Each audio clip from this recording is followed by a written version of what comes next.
Hello and welcome to Dugout Debrief. This is Boom Broadcasting's one first and only baseball-centric podcast. And as you can see, ladies and gentlemen, in the Dugout Debrief studio, we are feeling the season. 'Tis the season. It is the holiday season. It is the Christmas season. I have my tree to my left right here. I have some lights also up to my left. And these lights behind me, I was actually just about in the middle of putting them up in my room here. But I went and decided just to go throw them up behind me just because we want to celebrate the season because it is December, ladies and gentlemen. And it is not just the holiday season, but it is the winter meetings. It is the money season. It is the contract signing season. And Juan Soto got a doozy. So we're going to go directly into the news. The number one story on this fine Thursday afternoon. Juan Soto signs for $765 million for 15 years, man. And we talked about this on Out of Pocket on Monday. The news broke on Sunday evening, and I knew that I had to get on Out of Pocket. So if you want to hear my initial takes, you also get to see the great Jason as well as Michael Davis, too. We had a lot of takes on this. Poor Jason went through a breakup, so let's be reaching out to our good friend from Sideline Savants and as well Three from Deep as well he hosts. With that being said, $765 million Juan Soto to the New York Mets and Stevie Cohen. Oh my goodness, man, you really, really paid off. You've always said you want to be the Dodgers of the East Coast. Well, after that, I think you're in that title, man. Largest and longest contract, not just in MLB history, not just in North American sports history, but all of sports history. He passed Ronaldo and Messi by a mile, guys. It was crazy. Second year in a row that we've seen the largest contract in MLB history. Last year it was Ohtani. And then not too long before, the longest contract was Tatis, who was at, I think, 12 years. So 15 years breaks that by a significant amount of time. Soto was 19 when he came up in 2019. Had a great NLCS against my Los Angeles Dodgers, knocking them out and leading that great Nationals team to a World Series in 2019. And like I said, Cohen wanted a legacy, and he got it. I mean, he wanted to be like, he bought the Mets. He said, I want to be the guy. I want to be the guy that put all this money forward. And the Mets were tired of Metting. I mean, if we're being honest with you, they have 2 World Series championships, and I think they have 2 appearances here. They had the one in recently. They had relatively recently, obviously, they had the one in 2015 where they fell to Aaron Schneider's Kansas City Royals in 2015, and then they had the 2000 World Series, the Subway Series, where they fell to the New York Yankees, actually, and then 86, obviously, that crazy Mets team, and then I think 65 or 67 was their first, where they won with Tom Seaver and those great Mets teams as well. But outside of that, there's not been a lot of success. I mean, they have kind of been this, subordinate just team under the little brother, let's just say, of the much bigger brother in the Bronx. And they snagged Juan Soto from that big, mean, evil empire bully in the Bronx, which is, the culture is changing around there, but we're not sitting here talking about the Yankees. We already talked about the Yankees. We're going to continue to talk about the Yankees, but not right now. This is about Juan Soto. This is what we're talking about. Soto and Lindor are going to be a great 1-2 punch for the Mets, but I still think they need more. I mean, yeah, I love guys like Vientos and Brandon Nimmo. I think Pete Alonso is probably gone. They're not going to be able to pay him that much money, what he's going to want, especially for his value. And there is a lot of pieces in New York, but I think they need more. And I would say a guy like Teoscar Hernandez, a guy like Alex Bregman, Jerickson Profar, Christian Walker. More. They still need more, especially Christian Walker would be nice because they're probably losing Alonso. So, yeah, I mean, Cohen can't be done. He needs to add more pieces. He needs to continue to build. I mean, I wouldn't surprise me if they try and go for a guy like Corbin Burns. I mean, since Max Fried is off the board, which we'll be talking more about Max Fried later. He signed with the team that we were, kind of in this conversation. And it wouldn't surprise me if Cohen tries to go for a guy who's later in his arbitration stage, or someone who might be on the trading block, such as a Chris Bassett or a Zach Gallen or even a Seth Lugo from Kansas City. There's a lot of pieces that they could go for, but they're going to need to add more. And yeah, I mean, people kept clowning on Scott Boras, for taking until spring training to get his contracts done. If you look at guys like Manny Machado and Bryce Harper and all these other Boras guys who took forever, but hey, he just got Blake Snell and Juan Soto signed before Christmas Day. So, who might we see next? Pete Alonso's a Boras guy. So is JD Martinez. So hats off to Scott Boras. Hats off to Steve Cohen. I mean, like I said, he wants the Mets to be good. And yeah, contracts will continue to go up. They're going to continue to go up. I mean, like I said on Out of Pocket on Monday this week, how much do you think Paul Skeens is going to go for? Jeez, if he maintains how he's being. So, do I think this pushes the Mets to a World Series? There's a lot in the NL, and that's kind of the thing.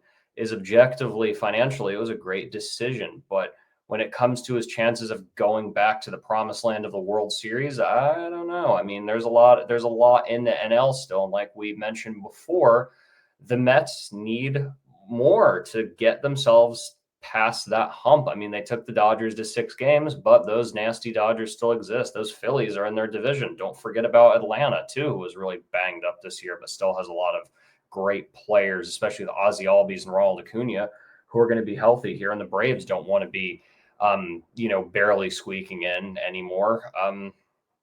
San Diego, you have up and coming teams like Cincinnati in the National League. You have teams you can never forget about, like the Cubs and the Cardinals, that are going to be wanting to spend money as well. There's a lot in the National League. There's a lot of parity. There's a lot of very good teams. Plus, there's a lot of very balanced teams, or a lot of up and coming teams, let's just say. So, I don't know. It's going to be hard. They're going to have to face at least 2 of those aforementioned big nasty teams, Phillies, Padres, Dodgers, so in the playoffs. So it's going to be hard. I think if you want another title, New York would have been, the Bronx side of New York would have been the much better decision to go to, because a lot less parity there, because this was probably the Yankees' easiest run to the World Series, I would say, out of their recent runs. Not ever, but one of the easier ones. I'm not going to, and this is no clowning against a Kansas City or Cleveland. They're both very good teams, but still young, up-and-coming teams that really lack the overall depth to make a full run.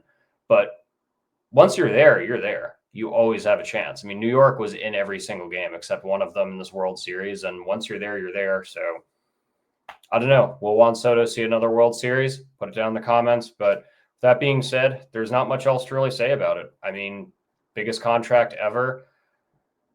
I think that there's good and bad to it. Prices are going to keep going up anyway. So what are you going to do?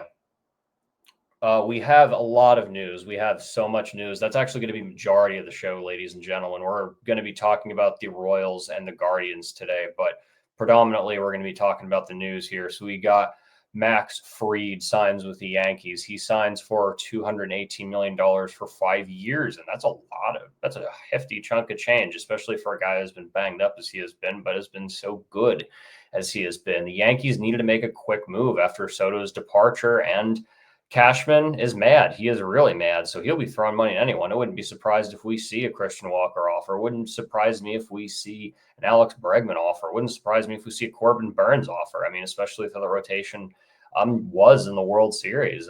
It wouldn't surprise me. They needed pitching help. They got what they needed. I mean, they have Heel now as well. They have Nasty Nestor, Carlos Rodon. There's still guys there.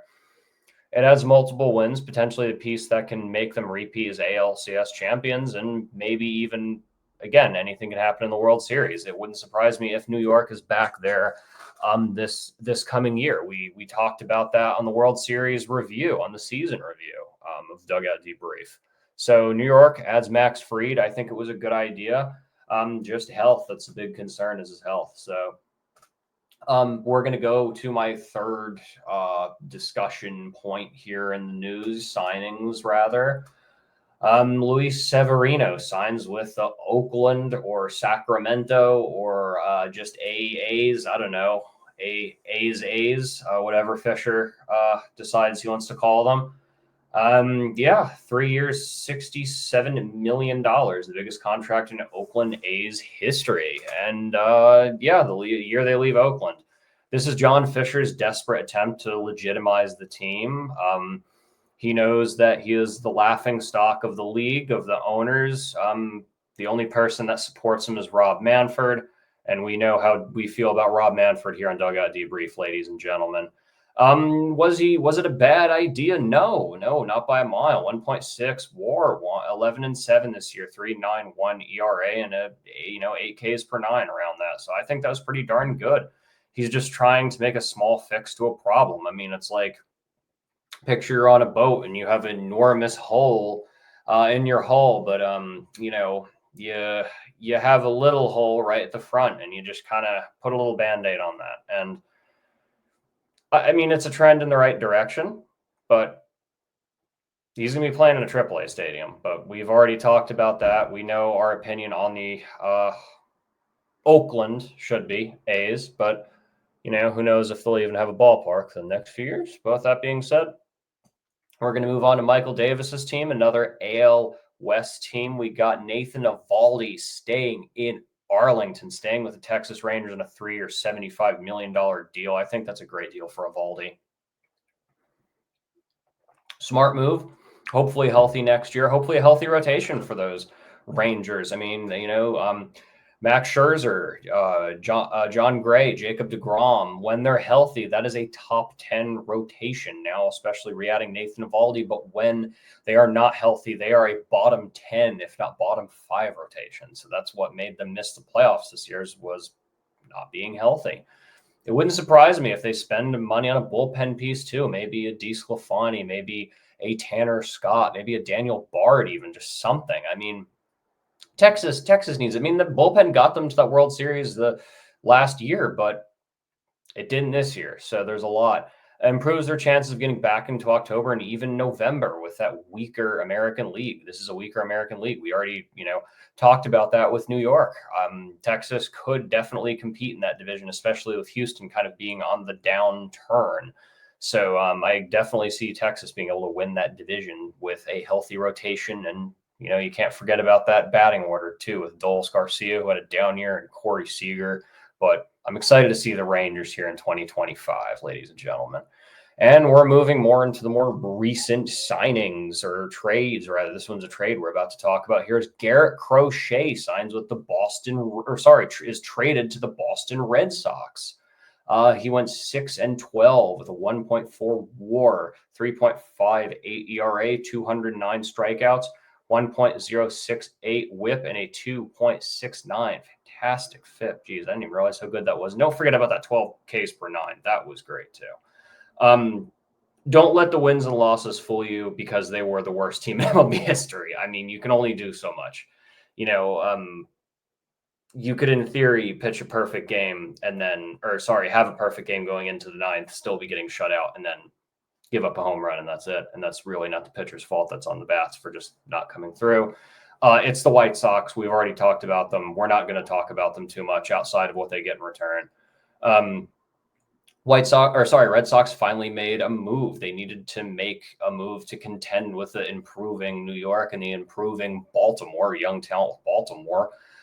They need to contend with that because, I mean, Boston has been dragging their feet the past few years ever since they signed Rafi Devers to that enormous contract. I feel like they've kind of just been sticking in the mud. I mean, they've just been there. He joins a solid rotation with Tanner Houck, Garrett Whitlock, Brian Bello, Cutter Crawford, and you can't forget about Lucas Giolito. Went from being the worst Tiskel pitcher to the best Tiskel pitcher within a span of a year, and he's been banged up, but we love Lucas Giolito.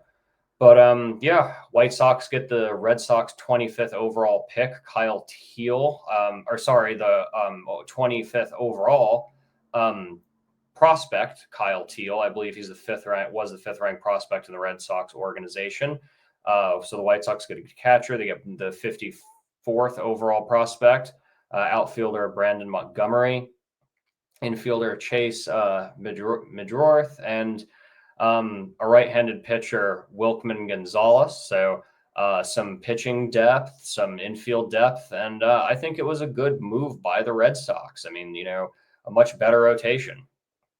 But who knows? Maybe Corbin Burns next. Boston really doesn't want to just sit there, especially because they finished probably second or third place with Juan Soto. They're similar to their rivals in New York, just kind of sitting there angry that they lost out in the Juan Soto sweepstakes. So Garrett Crochet changes his color of socks from white to red. And speaking of the Red Sox, they also signed Aroldis Chapman. He had a below average year in Pittsburgh. I actually had the opportunity to see him close out a game, and he blew the save. Can't remember when that was. This is like May. That was like a random May series. I didn't even remember who they were playing. He only had 14 saves, but he also is splitting with the David Bednar, who really struggled too, by the way. I love David Bednar. Boston needed a closer because Kenley Jansen's probably going to go maybe on a one-year deal somewhere else, and because he's a free agent, he's still on the market, and it's not a bad move. I mean, again, I won't say Chapman's great, but not the worst idea in the world. Andres Giminez has been traded to Toronto. The Guardians got Spencer Horwitz in return, and they immediately traded him to Pittsburgh for the up-and-coming Luis Ortiz. As well as pitchers Michael Kennedy and Josh Hartle. So, yeah, I mean, they kind of just signed and traded, and they got Luis Ortiz, who was one of the top-ranked prospect pitchers for the Pittsburgh Pirates. I think it was a good idea. It was basically just a trade and trade. Yeah, and Kennedy and Hartle were the 15th and 17th ranked prospects from Pittsburgh's farm system. And Andres Giminez was really good. He's a guy I was really big on. But the bat has taken a concerning downfall. I mean, he's, especially the past 3 consecutive seasons where he's had gold gloves. But the issue is his average home runs and offensive WAR continued to go down with those gold gloves. And he'll soon need a contract extension. I think he was only 2 years, a year or so away. And, the way you got to view it is with those accolades comes a big contract, especially with these middle infielders getting a lot of money recently. Not necessarily middle infield, but infielders like at the time Fernando Tatis Jr., at the time Rafael Devers. I'm not putting Andres Gimenez in the same category, but he's still going to chase a pretty penny. And Cleveland's not wanting to pay that to him. They're going to want to sit back and wait when they have to pay other guys like Stephen Kwan. So, yeah, he will soon need a contract extension. And finally, they want to make room for Travis Bazzana. Travis Bazzana. They want to make room for second baseman. They just drafted first overall. So, I think that's a pretty good deal. Andres Gimenez, it's not the end of the world. Was it the worst idea? It wasn't perfect. I won't stand by it, but I'll also respect it. With that being said, we're going to go to our final focus, I guess, because we're going to have our general transaction conversation. But Willy Adames signs with the Giants on a $182 million deal for 7 years.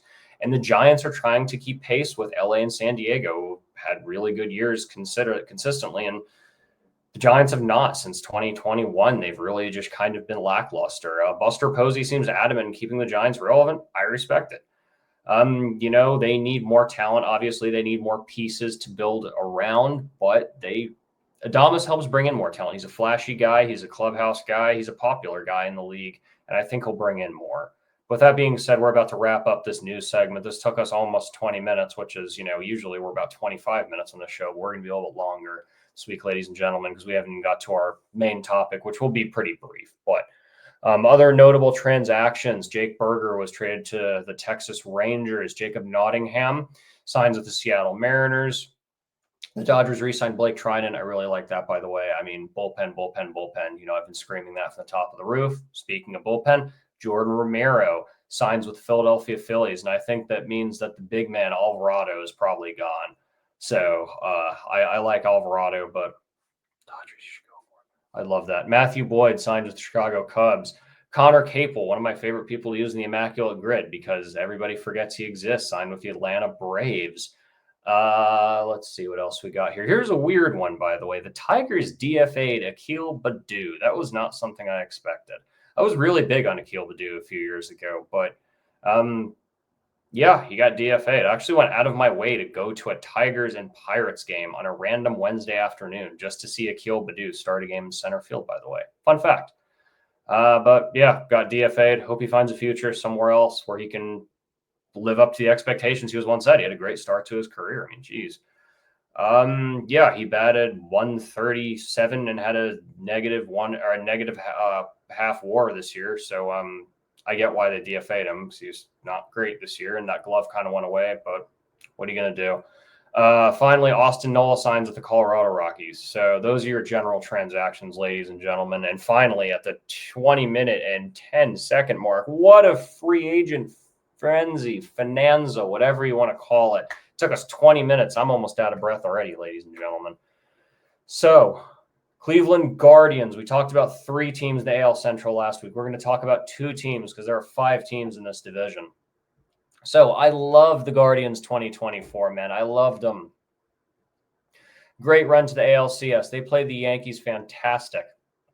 But unfortunately, that lack of power was their downfall. That really was their downfall. I mean, Jose Ramirez, he's that big power guy. They got Lane Thomas. They thought he would be that guy, and he was not that guy. They had the best bullpen in baseball, but Emmanuel Clase completely fell off in the postseason. The wheels fell off for him. He gave up more runs in the postseason than he did in the regular season, which is saying a lot.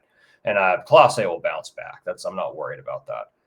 What do the Guardians have? I mean, they have Jose Ramirez. They have Stephen Kwan. They have both nailers who are really good. They have Big Christmas, young Kenzie Noel, who had that massive walk-off home run to keep the Guardians in the ALCS. They have Lane Thomas, who we talked about before, who struggled. And then they have that great bullpen with Hunter Gaddis and Emmanuel Clase and Cade Smith. They have Shane Bieber, who is hopefully going to be completely healthy, but I think might be traded at some point. Ben Lively, who looked really good. I mean, the list goes on. There's a lot of pieces there. They just need to go and get something else to go around. And that's kind of been their issue since those great 90s Guardians teams.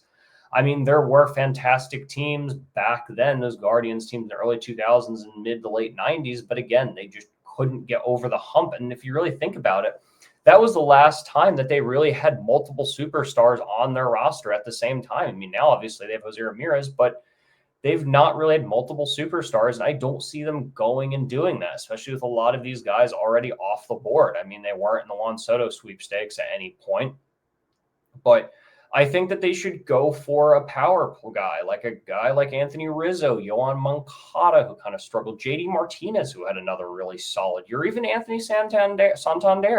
I mean, there's a lot of opportunity there. Someone who can pick up a DH spot, someone who could be, another corner infielder or something, maybe an outfielder. JD Martinez in the outfield would be perfect for them because obviously Jose Ramirez is not going to be leaving third base with how good he is. What do I see their future as? First or second place? I'm going to tentatively still say first place. I give them around the same win total, 90 to 95 wins. I think 95 wins is their capacity, and I'm going to give them first place. I mean, I still think they're going to. But, yeah, I mean, think about it. The Guardians are a strange team. They will never be terrible.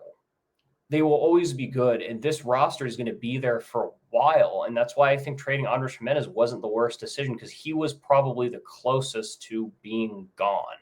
So smart move, but they're going to kind of continue that vicious cycle of, one superstar who they developed and got really, really, really, really good, but by the time they get those other superstars, like their number 1 overall pick, Travis Bazzana, by the time he gets up there and is fully developed and is at a Jose Ramirez level, Jose Ramirez will be in the later part of his prime. So it's kind of like you have one, but then you're low here. And it's an issue that a lot of other teams, mid to low market teams like the Rays, the A's, the Diamondbacks, sort of, well, at least since their World Series title, and the Cubs back in like the 70s, 80s, and 90s really struggled with. But yeah, I love the Guardians. We love them on the show, ladies and gentlemen. With that being said, we're going to go move to Aaron Schneider's favorite team. And I actually texted him this afternoon to get some input from him because I needed it. I was on my lunch break and I was sitting there and I was like, all right, we got to write. We're writing Dugout Debrief today. We're going to be talking about this. And I was like, we got to go to Aaron Schneider. We got to go to the host of the Gridiron Address to go get his take on it because he decided to go take some attention away from football, from this great season that we're having in the NFL, which we've been talking about every single week on the Gridiron Address, which I missed this week, by the way. Sorry about that. I promise I'll be back next week.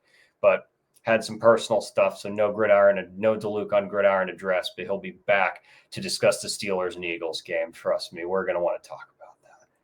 Anyway, back to the task at hand, the Kansas City Royals, a major surprise team. Again, I love their 2024 season.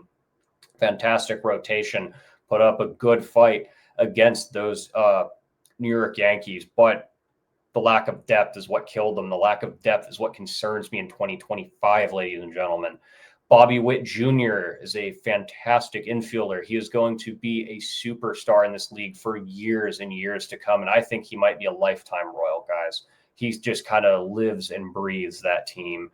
They also have Seth Lugo. They have Tommy Pham, Jonathan India. They just traded away Brady Singer, which I didn't hate that deal. He was getting up there in age already, and this is the highest value he's going to get anyway. And I think we already talked about that here. So again, I went ahead and consulted Mr. Chef himself, Aaron Schneider, and I asked him, I said, Aaron, what do you need? And he broke it down for me. He gave me gave me a whole graph here. I felt like I was back in high school math class here. So we're just going to go and we're going to read this directly from his text right now. So in the outfield, he would love to see a Jurickson Profar. He would love to see an Alex Verdugo, Kike Hernandez, Austin Hayes, or Max Kepler. And I honestly think that if they want to go and start building to get better guys, a Profar would be a great type of player to go for. Alex Verdugo would be really good too. Kike Hernandez is a utility player. You could punch that guy in anywhere, especially with that weaker bottom of the order Royals team. He would be great to go put at a 6 to 8 spot, somewhere down there where you could plug him in at second base. You could plug him in the outfield. You could pretty much put him anywhere. Him and Bobby Witt Jr. would be a wonderful middle infield. Excuse me. He wants in the infielders. He's looking at Josh Bell. He's looking at Donovan Solano, who 2021, man, that guy was part of that crazy Giants team that made the NLCS NLDS, excuse me, made that NLDS. Brendan Rodgers, at once very, very hyped prospect for the Colorado Rockies. Justin Turner, the former Dodger, the Los Angeles Dodger legend, who was so weird seeing him play in Boston. And Carlos Santana, man, that guy's been in the league forever, a good locker room guy. And then for pitchers, you look at Trevor Williams, who is a big, big commodity in this free agency market, ladies and gentlemen, because that bullpen, we've talked about it. That might as well just be this show's catchphrase is bullpen, bullpen, bullpen. You know, in real estate, they always say location, location, location. Well, dugout debrief, ladies and gentlemen, we say bullpen, bullpen, bullpen. Jacob Junis, the former Kansas City Royal, making a return. Hunter Strickland, punching bag of Bryce Harper, if you know, you know. And Martin Perez, who had a fantastic 2023 with the Texas Rangers, with Michael's Texas Rangers. He was on the World Series team, I believe. So, yeah, I mean, there's a lot there. And I like those ideas because you're not going big. Kansas City is never going to go big. They're a smaller market team, guys, and it's not even an insult to them.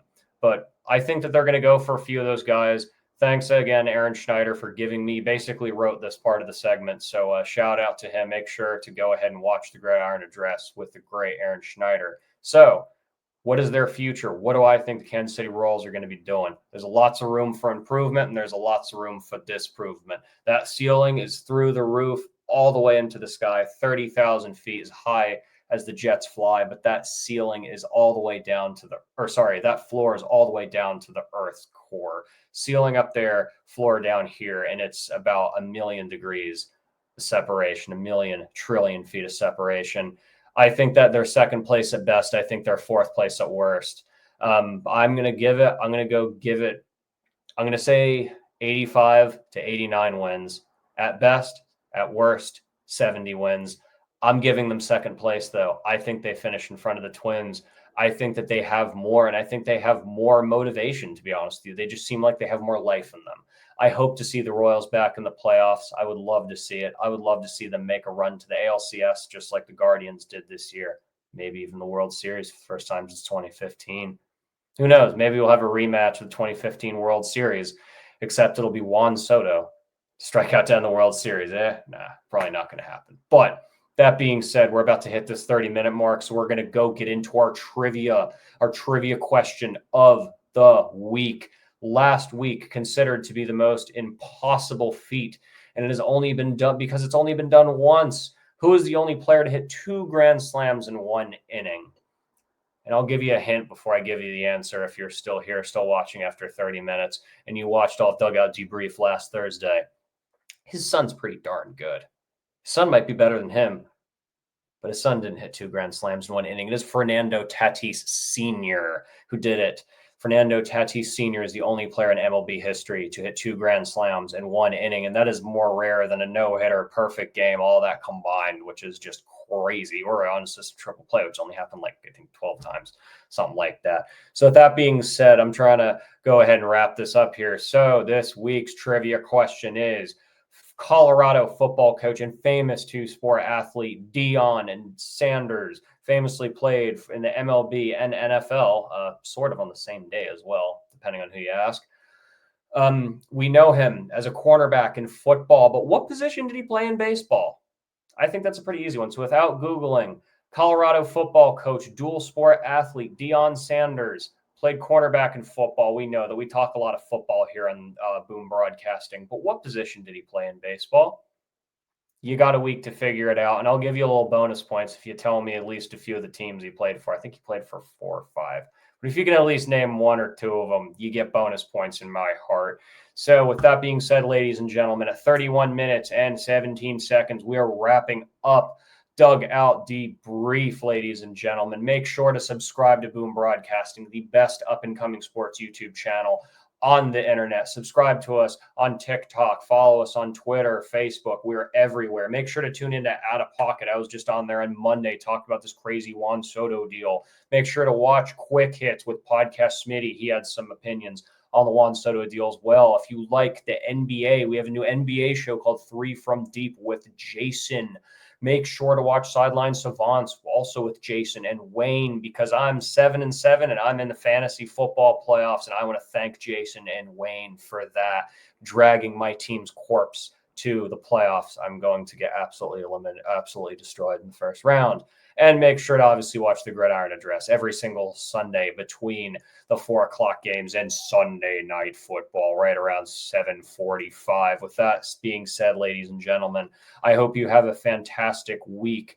I hope you have a fantastic week of watching sports, watching our content. Make sure to subscribe once again. But for the next week, ladies and gentlemen, this is Chris DeLuca with Dugout Debrief. I'm out. Happy holidays. See you next week.